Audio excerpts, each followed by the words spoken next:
Hey everybody, welcome to another mini markets video. I'm not entirely sure where this is going to go. We're just going to be searching for value in public markets and securities today. Just kind of some research, not kind of some research, but I don't know what direction it's going to take. So,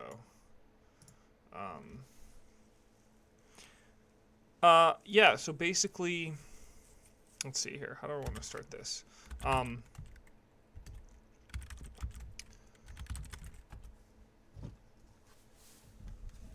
I have a tendency to find good value with investments.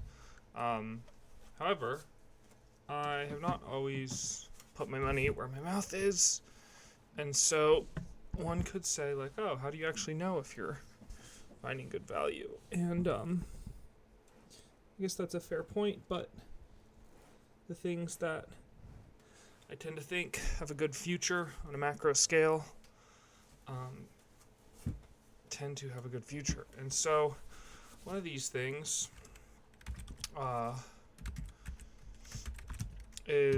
was sort of like high-end industrial metals. So let's say like maybe palladium. I didn't really know about that one. Platinum. I was positive on platinum and like platinum. Keyboard's in a weird spot. Platinum prices over time.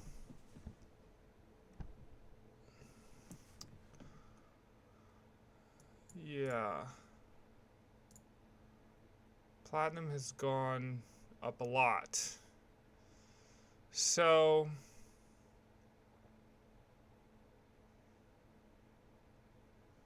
what's the price of gold per gram? I don't really find gold particularly interesting. I don't really understand it as an industrial metal. I don't care for precious metals. So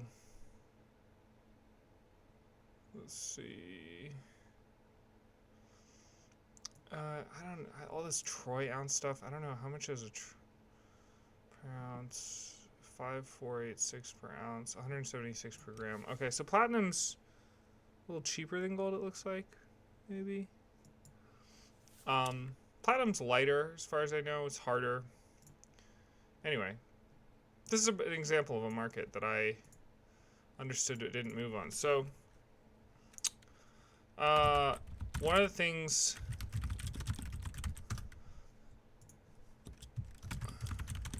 that I look at when I kind of know that I'm like kind of lost as to what's going on, because I just haven't thought about this in a while,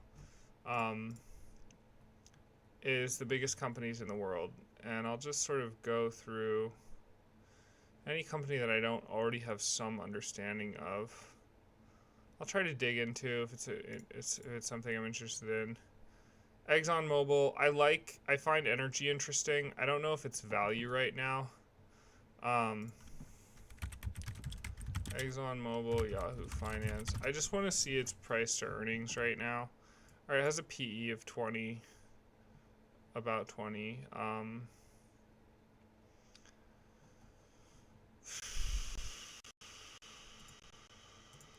ExxonMobil PE over time. This is kind of a weird thing to look at. I don't know. I'm trying to think of how to articulate it. I think PE ratios are actually really good, actually really helpful. They were sort of played down in my finance education, or not played down, but they were just like, oh, it's always relative to industry. And I thought the structure with which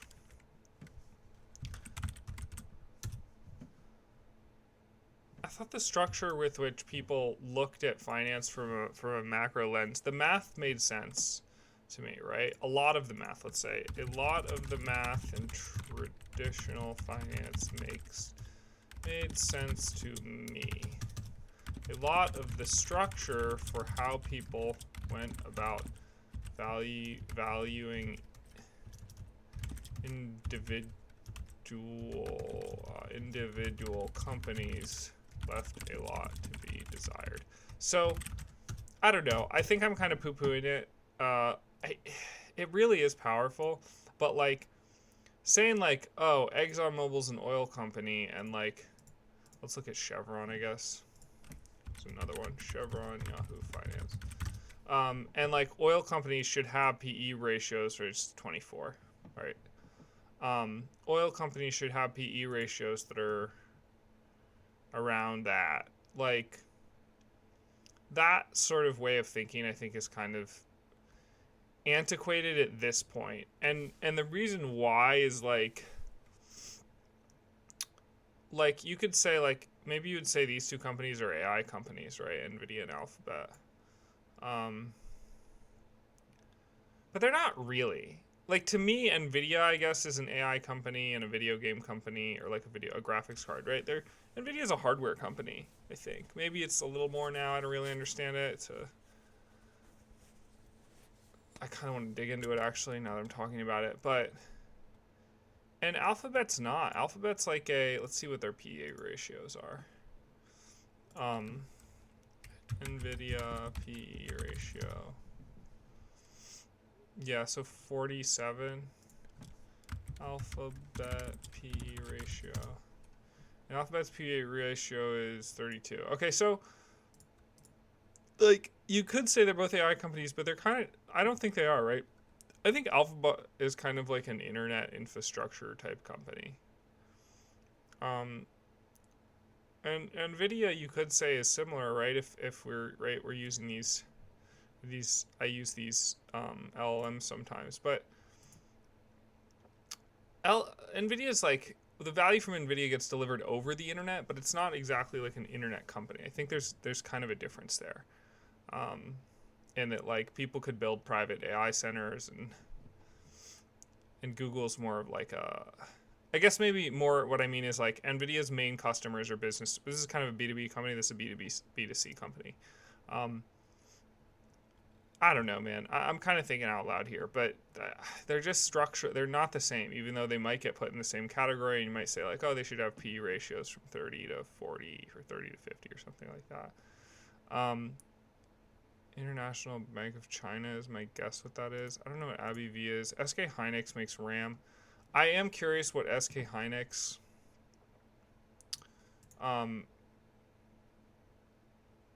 SK Hynix might make more than RAM. Let's see. SK Hynix ticker. I think this is a good way to sort of see what's going on in markets right now. Is to sort of look at what these companies. Oh wow, that is a crazy jump. 300% in the last year. Wow. And its PE is 16.27. That's nutty. NVIDIA ticker. So let's see, 1 year. NVIDIA's gone up 60% in 1 year. It's gone up 1,300% in 5 years. Okay. SK Hynix has become interesting to me.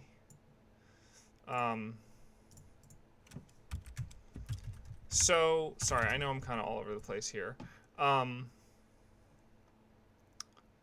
What was I gonna say?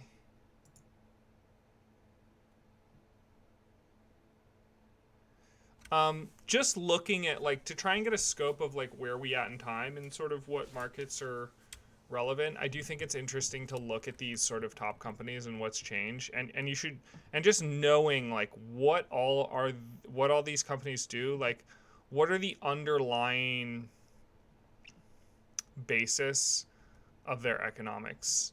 And so just to show that right now, let's just I'll just do top companies, and I'm gonna put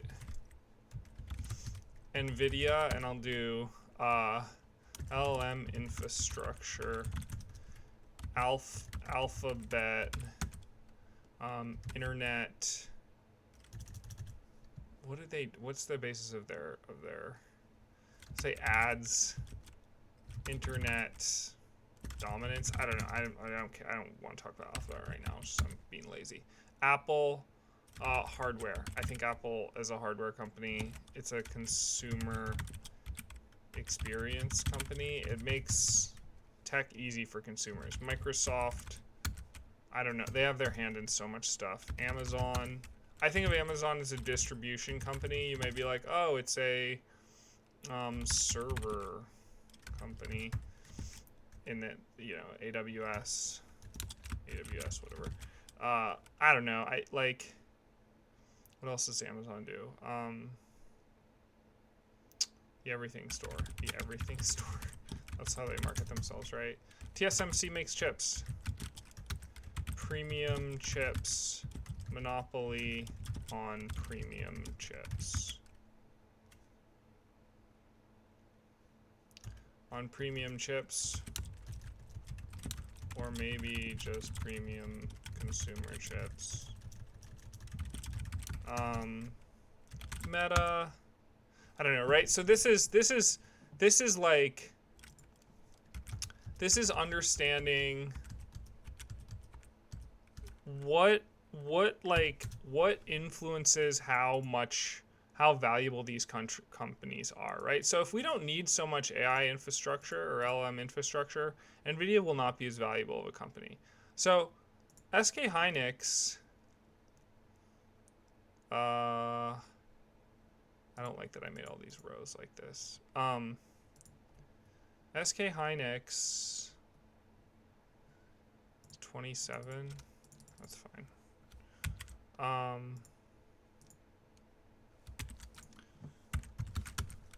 SK Hynix, I'll also say, is LLM infrastructure. So, like, if we look up, how much have they gone up? Wow, that's crazy.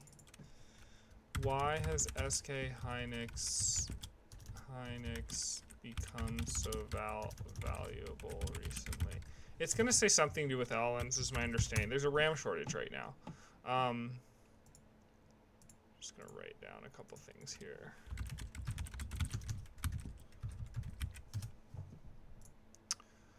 High performance memory checks, particularly high bandwidth HBM memory.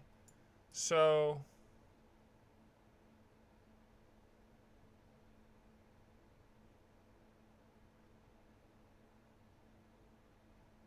yeah, right. AI memory.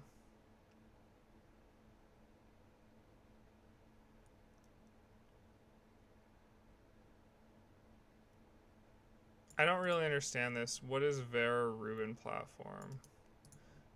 I guess we're digging into AI a little bit here. That's not really what I expected, but I don't like to focus on markets until there's a crash.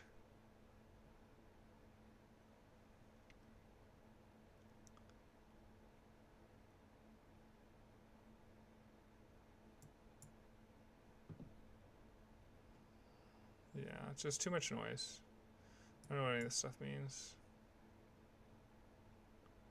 I don't know. Yeah, I just don't like it to dig in. I don't like to dig into AI stuff. But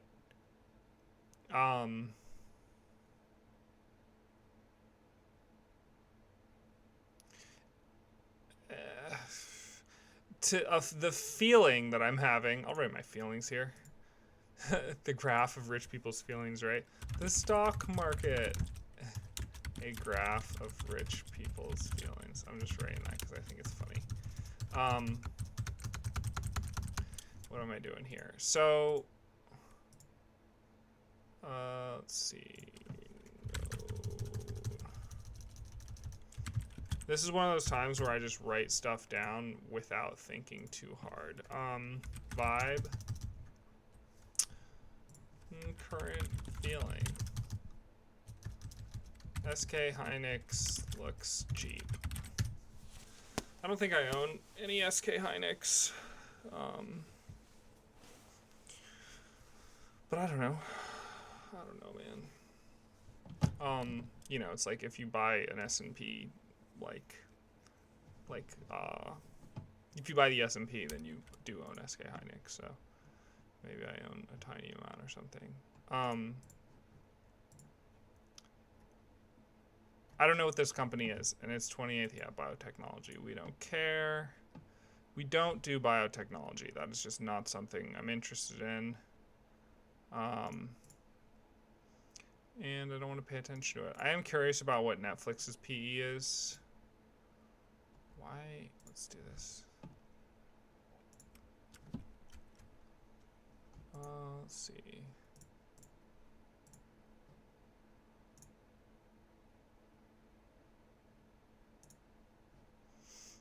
Um,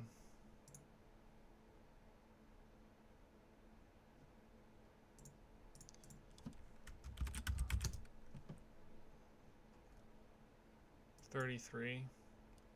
That looks high to me. That looks high.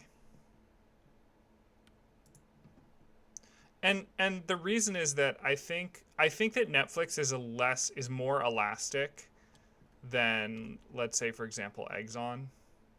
It's more elastic, and I do think it's less unique. Like, people be like, and I don't understand it, right? But at first glance, I'm saying, like, there's just so much content stuff, and, like, it could change. People can entertain themselves in different ways, but we're highly dependent on energy and oil. So that's what it seems to me.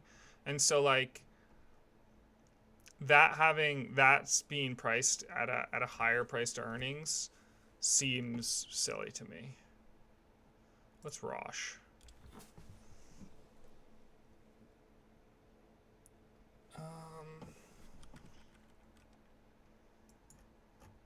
I really wish this website did. Oh no. Okay, this is also gonna be pharma. Yep. Okay. P&G. Procter and Gamble's like consumer staples, I think. What happened to my? Did I close that? Darn. Yahoo Finance.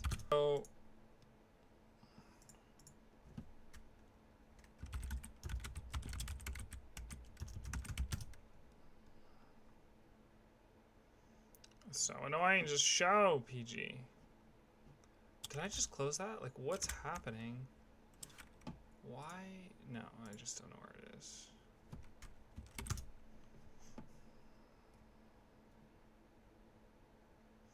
Yeah, right. It has a low beta, meaning it's not correlated to the market.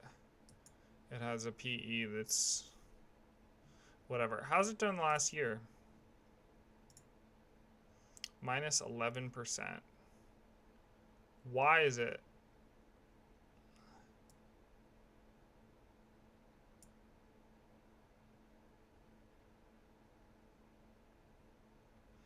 I don't understand why it's down 11% over the year.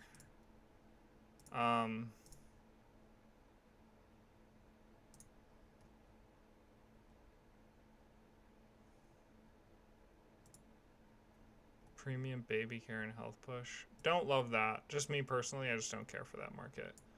I just don't understand it, so I'm not gonna, touch it. That's when I say I don't care for something, it's like I don't understand it. I'm not interested in it. It's not my lane. I'm not gonna touch it. It is annoying. I like that it's down 11%. I'm really just like, it's weird. Like, we'll do a quick Warren Buffett thing, because why not? Warren Buffett. If you just look up what he says about, like, burnt cigar butts versus getting great companies at a good price. I do have to be careful to go into the burnt cigar butts territory, right? But there's also, right? There's also, he bases his thing off of, what's the guy's name?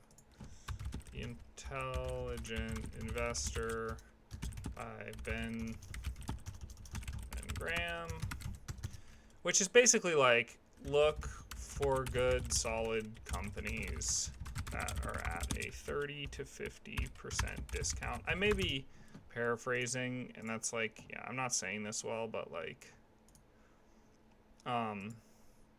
what is LVMH? I think this is another pharma company. Let's close this. We don't care about any of that stuff.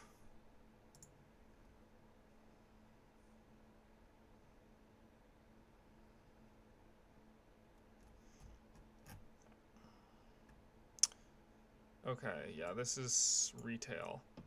Wow. What? Market cap difference. Oh, okay. These are small.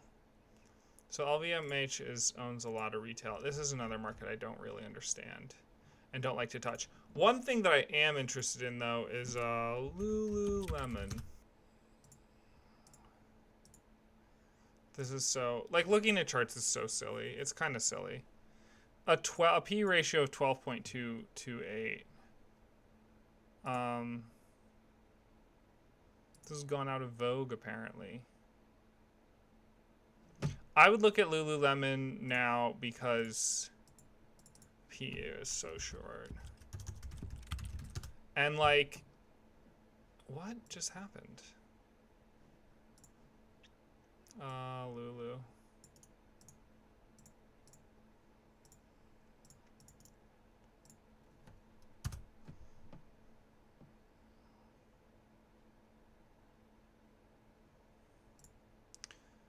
Here's what I want to look at. I want to understand its financials. So, and I want to understand its balance sheet more than anything. Now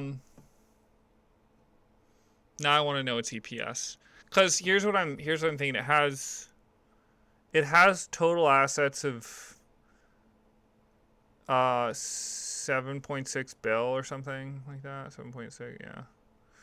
And then it has... I kind of want to see what are the assets we have. Non-current assets. A lot of it's in PPE. That's land and land improvements, machinery, furniture, other properties, construction in progress, leases. Huh. I want to know where they sell. Are they selling in like malls and suburban areas, or like where are Lululemon locations? All right, so they're based in cities.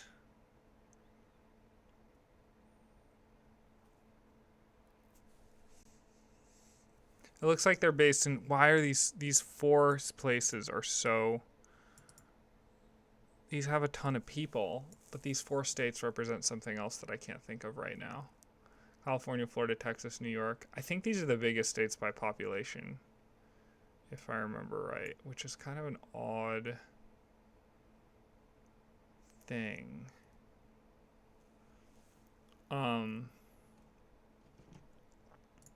Alright, so I'm digging into Lululemon's balance sheet. We find Lulu interesting. How big is Lululemon part of the S&P 500?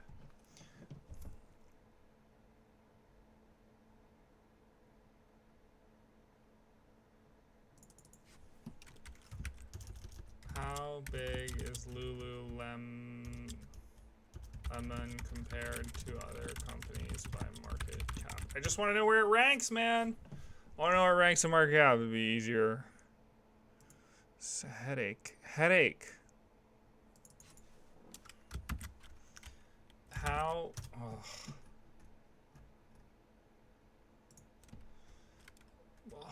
What?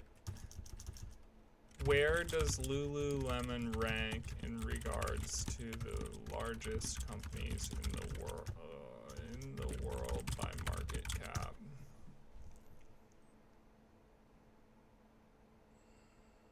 $541. All right, 541. That's fine. We'll go with that. We'll put a question mark because we don't trust it. 541 Lululemon. High-end yoga apparel.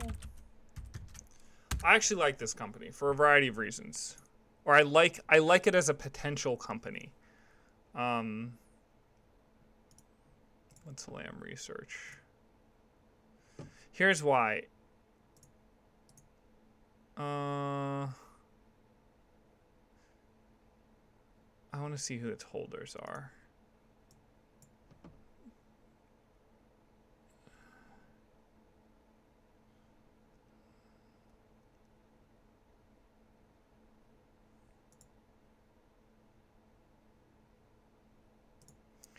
I'm trying to understand how it's capitalized. So, if it's got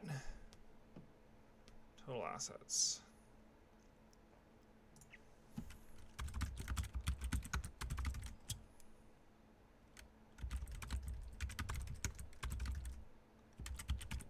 Okay, these should equal each other. I'm kind of confused here. Total assets 7603,292. And then we'll do total capitalization is 4324047. Man, I'm warm.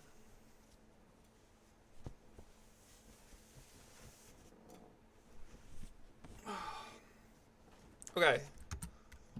So this needs to equal this minus this. And this is not going to equal that, and so I'm confused about what's going on. Let's see. 327. All right, 32 something. But we have total debt is 1575, which doesn't make sense to me.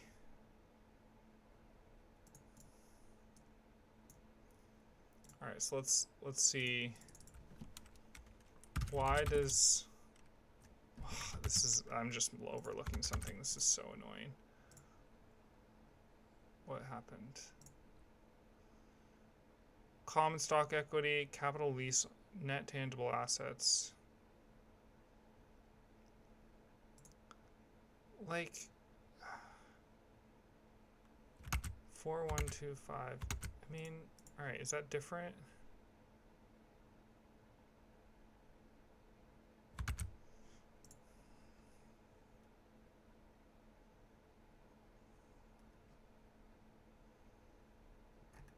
I want to see the balance sheet. I know I don't have the patience for this right now.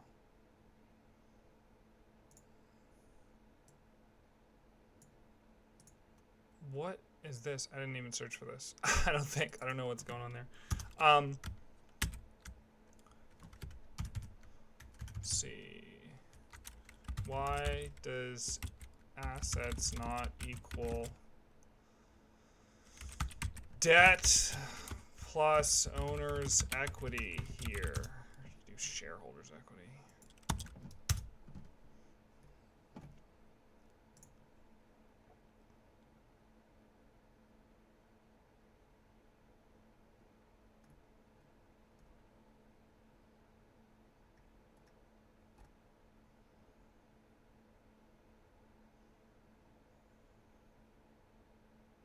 Oh, total liabilities. That's why I'm tripping. Okay.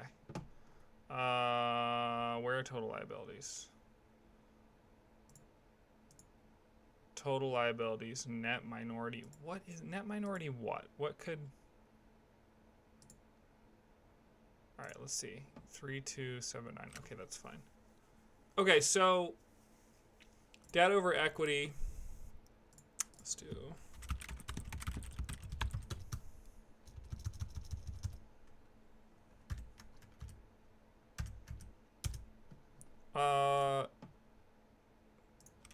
76%. So there's 24% of its owner's equity. So like, that's not.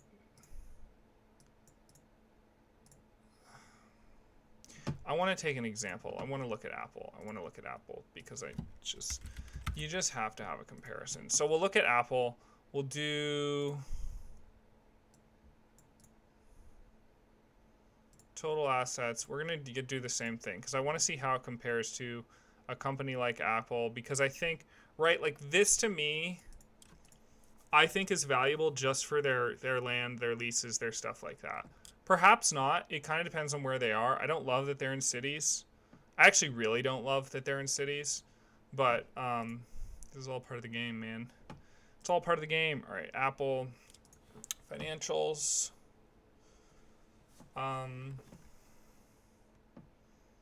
Balance sheet. Total assets. We'll do 359. We're just going to do these first three numbers. 359. Total cap. 152. Total debt. No, total liability. Okay, total liabilities. Did I even write down the right one from Lulu? Yeah, I did write down the right one. confusing. Okay. Wait, Apple. Okay. Where is total cap? Net debt, total debt. Where are we? Total liabilities, 285. All right, so this should equal 285.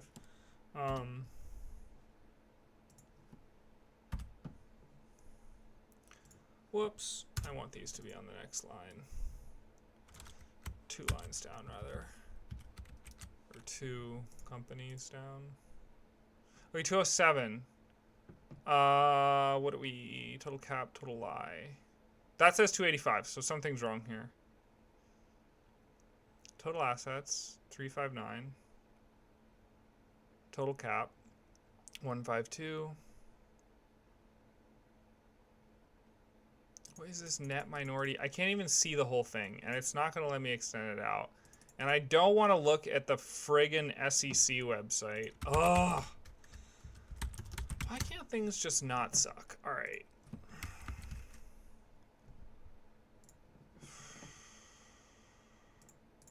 I'm quickly getting over this currently, so.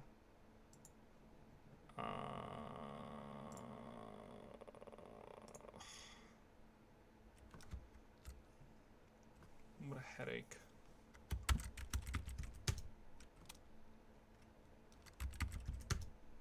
No, what are we looking at? Oh, balance sheet. Can we do that?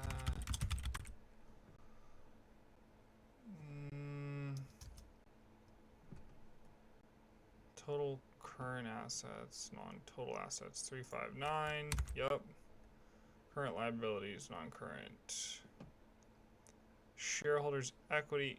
Wait, what? The total shareholders' equity is 73,773. So what in the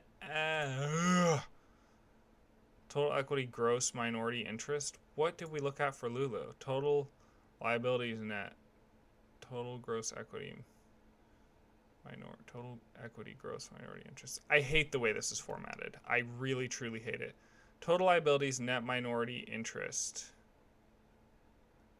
Total equity. So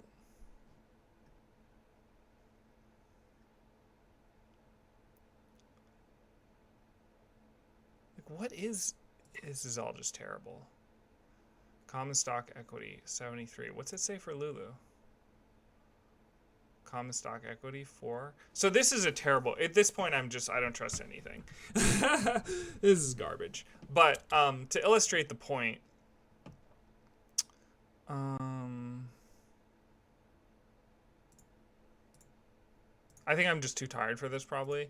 But I do think this formatting is garbage, and yeah, I'm just in general I think it's stupid. And it's annoying. I'm annoyed by it. So 285 shareholders equity. Total shareholders equity 73,7. All right. What?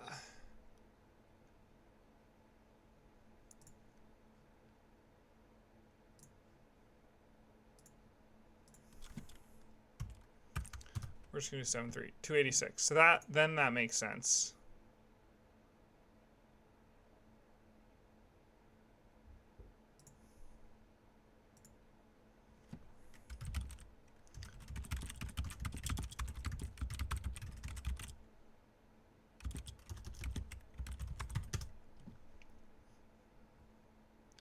Okay, so this is like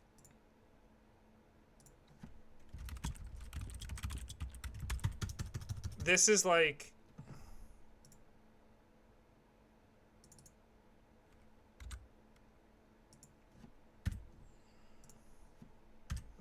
doesn't even make sense to me. Total capitalization, like, so this means that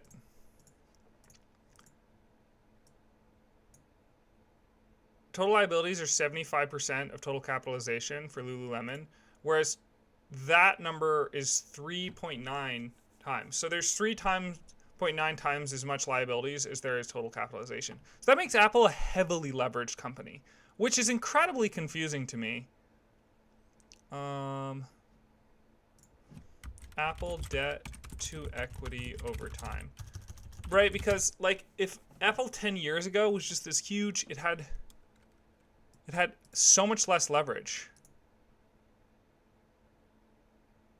Shows a clear trend of increasing leverage from 2016 to 2022, followed by a significant decline through 2023 and 24, reflecting a shift toward more conservative capital structure.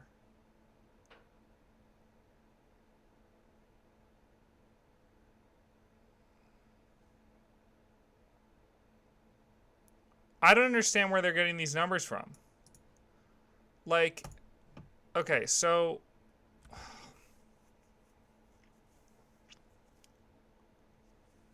whoops, that's LULU. Where's debt? Net debt, total debt. Total debt, 98 billion.